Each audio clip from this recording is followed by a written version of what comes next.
বন্ধুরা, সকালে তো উঠলাম, দাদাদের টিফিন দিলাম, আর বাজারে যেতে ইচ্ছা করলো না। আজকে আর মাঠে যাইনি। এবার দাদা বললো ডিম করে ফেলো, ডিম আছে। তাই এবার ডিমের ঝোল কি সবসময় ভালো লাগে বলো? তাই আজকে চিন্তা করলাম একটু নতুন ধরনের রেসিপি করি, চলো তোমাদের সাথে একটু শেয়ার করি। এতে একটু সর্ষের তেল দিয়ে দিলাম, দিয়ে ডিমটা একটু ছিঁড়ে নিলাম, একটু সাইড দিয়ে ছিঁড়ে নিলাম ছুরি দিয়ে। তারপর এবার এটা ভেজে নেবো, সামান্য নুন আর হলুদ দিয়ে এটাকে ভেজে নেবো। চলো নুন হলুদটা মাখিয়ে নিই, করে ভেজে নিলাম। এবার ডিমগুলো তুলে নেব, ডিমগুলো তুলে নিলাম। এবার এই তেলেই অল্প তেল দিয়ে ভাজবো, কিন্তু যখন ভাপা করব তখন একটু তেলটা বেশি লাগবে। অবশ্য সর্ষের তেল দিয়ে করতে হবে। চলো রসুনটা দিয়ে দিলাম, রসুনটা দিয়ে দিলাম। এর ওপর পেঁয়াজ কুচিয়ে, বেশি পেঁয়াজ না, একটা বড় পেঁয়াজ হলে হবে। আমি 6টা ডিম করেছি, তোমরা যদি 6-8টা করতে পারো, 8টা বা কি 10টা বেশি করলে তাহলে গোটা 2-1 পেঁয়াজ দিয়ে দেবে।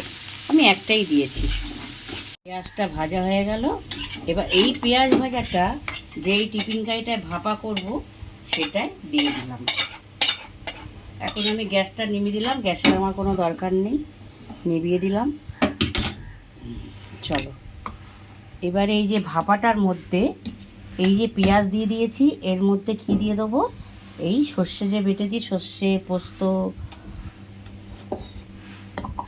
3 চামচি পোস্ত দিয়েছি, 2 চামচি সাদা সর্ষে দিয়েছি, 1 চামচি কালো সর্ষে দিয়েছি, আর 4টে কি 2টো কি তোমাদের ঝালের অনুযায়ী দিয়ে দেবে।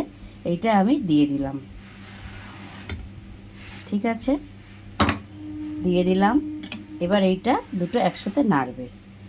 এবার কি করবে, এর মধ্যে এবার একটু লাল গরম জল বসিয়েছিলাম, গরম জল বসার ভেতরে একটা স্ট্যান্ড দিয়ে দিয়েছিলাম। এবার দেখলাম ছোটো টিফিন কারিটা আমার আটলো না, আমি না বড় টিফিন বক্সেই ভরে দিলাম, এই দিয়ে দিলাম। এবার এটা 10 মিনিট ভাপে হবে। 10 মিনিট পর ঠান্ডা হয়ে গেছে, তারপর দেখো কেমন হয়েছে। কেমন হয়েছে বলো বন্ধুরা? তোমরা কিন্তু একটা জিনিস কথা বলতে ভুলে গেছি, ওই বাটার সাথে পোস্তর সাথে 4-5টা কাজু দিয়ে দেবে। হ্যাঁ, ওটা আমার বলতে ভুল হয়ে গেছে। চলো।